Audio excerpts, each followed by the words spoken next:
पुणेकार अपघात प्रकरणी आरोपीला पकडल्यानंतर कारवाईला झालेल्या विलंबास पुणे पोलीस आयुक्त जबाबदार आहेत।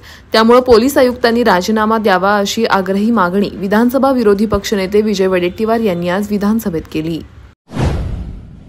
गुजरात महाराष्ट्राच्या पुढे जातोय हे आम्ही आधीच सांगत होतो।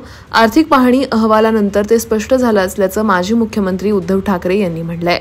सरकार लाडकी बहीण योजना आणण्याची तयारी करत आहे, मात्र या योजनेबरोबर लाडका भाऊ लाडका पुत्र योजना देखील आणावी अशी मागणी उद्धव ठाकरे यांनी केली आहे। निवडणुकीच्या तोंडावर अतिरिक्त अर्थसंकल्प म्हणजे केवळ गाजर दाखवण्याचा प्रकार आहे।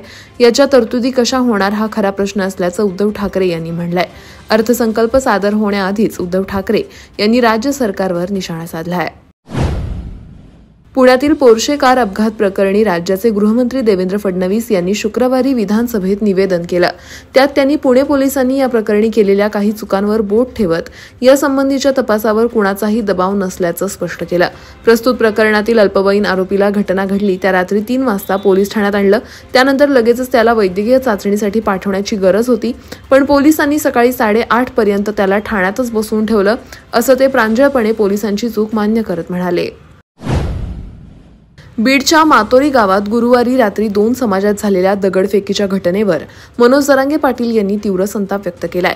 या घटनेला त्यांनी ओबीसी नेते तथा राज्याचे अन्न व नागरी पुरवठा मंत्री छगन भुजबळ यांना जबाबदार धरलाय। मातोरी येथील घटना घडवून आणण्यात आली आहे। छगन भुजबळ यांना दगडफेक करण्याचा नाद त्यांना माझंच गाव सापडलं का असा सवाल त्यांनी या प्रकरणी उपस्थित केलाय।